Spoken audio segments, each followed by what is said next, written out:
Just a quick video today. It's February 15th, 2011, around 9 o'clock in the morning. And last night I finally listened to the presentation, which you can find on the endofamerica66.com by Porter Stansberry. A very sobering presentation about the demise of the U.S. dollar as we know it. And the presentation is basically looking into the fact that we have so much debt at this point that there's no way to pay it back, and that the only reason why we haven't tanked yet, we haven't melted down yet, is because the U.S. dollar is the international currency.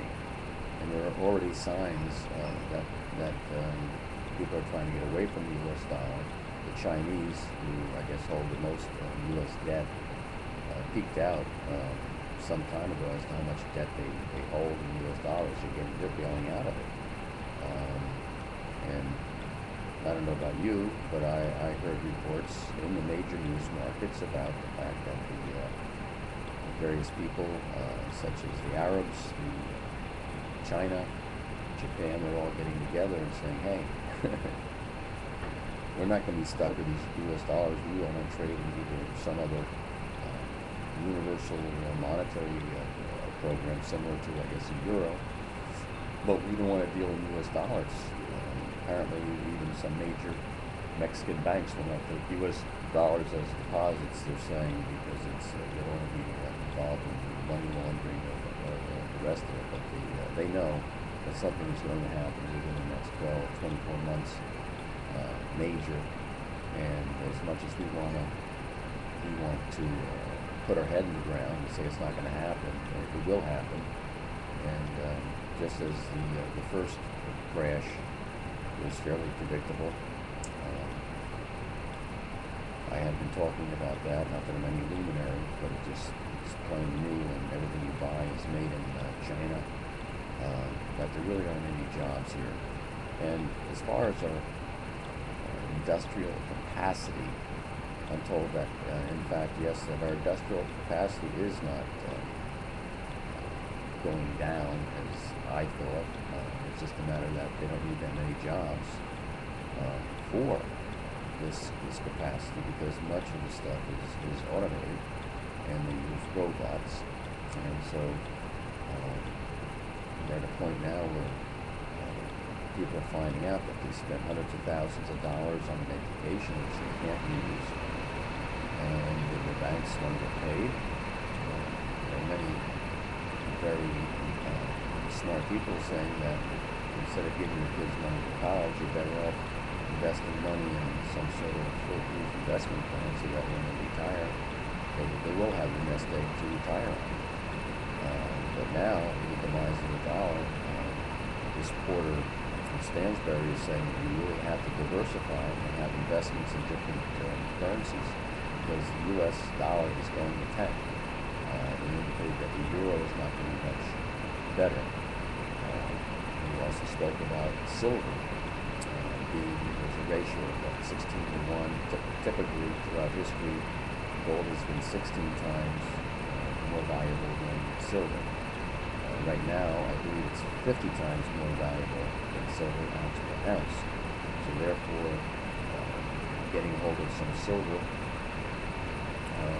might be a way to hedge yourself against a total breakdown of the U.S. dollar, being worth or nothing. I mean, if you look at any graph, and I've put some of these graphs up on YouTube many times, it's exponential the amount of inflation that we've had, the cost of goods. It really started back in, I guess, 1913, when it started the Federal Reserve. And after Kennedy died, it just went up even further. But it's an exponential. It's like cancer cells, and it's to the point now where there's just too many of these cancer cells in the economy, There's no way you can save it. All they're doing is doing a Ponzi scheme at this point to delay the inevitable, which is going to be worse and worse. And people told us this right from the beginning. The first bailout was really futile. Most of the people knew it, but Bush and the gang, and later Obama, said this was really great. You have to understand that we didn't get here. We didn't get where we are today because of just Republicans or the Democrats. They were all bought off. And McCain was as dirty, probably even more dirty than Obama. Obama's just a freaking communist. And I think he's been more or less intellectually honest as to what the heck he is, and it's obvious what he is, who he is. McCain is a chameleon. He's like my former congressman, Chris Carney. I remember stating in many letters to the editor that as radical and Sestak was, he was running for Senate. At least he was more honest as to who he was and what he wanted to do. People like Carney, people like McCain, are dangerous because they pretend to be something else, and they're not. In fact, I voted for Ralph Nader because I knew that McCain was more of the same. In any event, getting back to this thing, I would suggest that you might want to watch this presentation and get together with a bunch of people and spend your $50 to get some real strategies as to how to deal with what's going to take place. I mean, if you have 5 people, $50, that's $10 a piece. I think it's worth the price of a couple of beers or a couple of glasses of wine to figure out what the hell is going on and the best strategies to do it. I hope to get into some different currencies on my investments because it's going to be a crying shame. And it happened, according to Mr. STANSBERRY, in Yugoslavia recently. Like I said, England was the international currency for international currency for maybe 150 years or so, and now the United States, after World War II, took that lead. England had terrible economic problems when everything started falling apart, and the U.S. was like in a far worse debt situation. I mean, look at 47 of our states are in a deficit situation where they have a shortfall of phenomenal amounts of money, and that's including federal money that they got from the Obama stimulus program. So now that's no longer there. That's dried up. And when the states are basically almost ready to default, and the federal government is basically ready to default, I mean, what's left? I mean, fortunately, I live in a little place in Towanda. I have a garden that's full of food. I have my creek, a water supply. I hope to have some photovoltaics, some windmills. I've always liked the concept of being self-sufficient. I think I have a very little carbon footprint, although I am not a tree hugger. I understand that everything's what should I say? You have to understand the realities of what society needs to exist. And everybody's worrying about the environment when the government's going to kill us long before the taxes are going to kill us long before any pollutant is going to do us in. The government already sanctions artificial sweeteners, which are doing a job on us. They're sanctioning various drugs, which are cholesterol-lowering drugs, which is a total scam. In most situations, what they're doing to us, fluoridation in the water supply,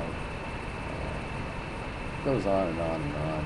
I think if you did a blood test on every person in the United States, they could detect Scotch guard in their blood. Okay, So that's where we're at from the standpoint of our government caring about us.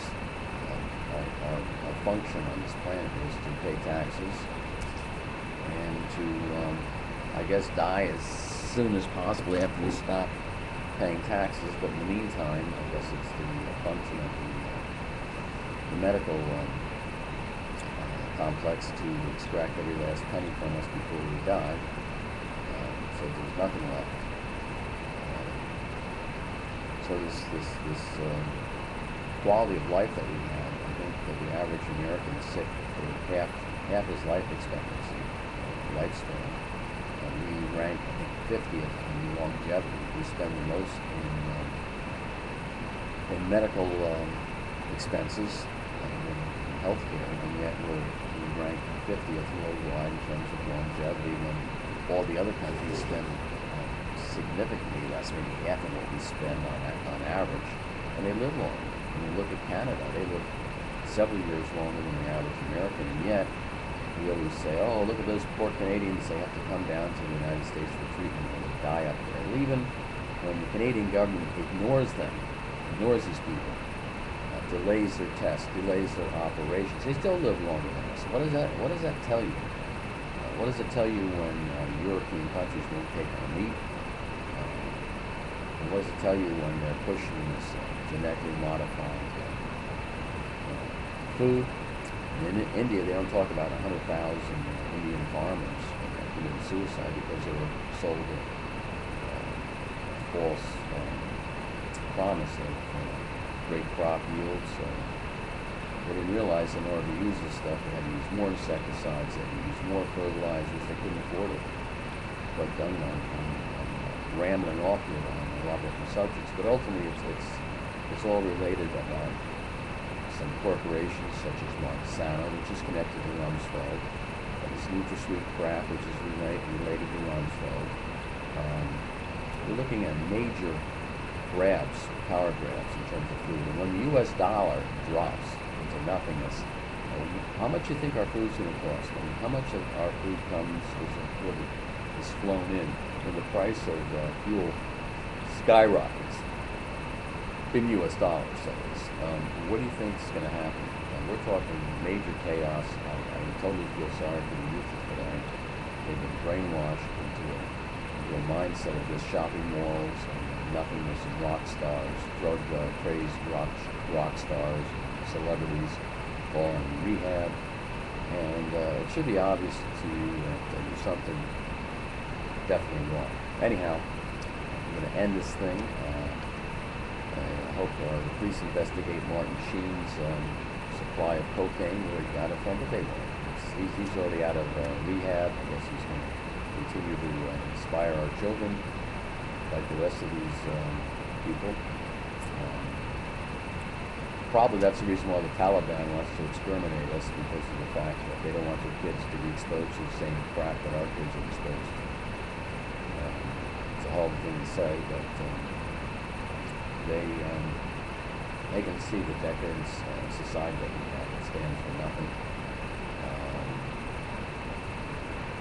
And that's it from New Jersey. So all I can tell you is get some silver and diversify your investments, and go to endofamerica66.com and listen for yourself and check out this gentleman's facts. Take care. Vaya con Dios.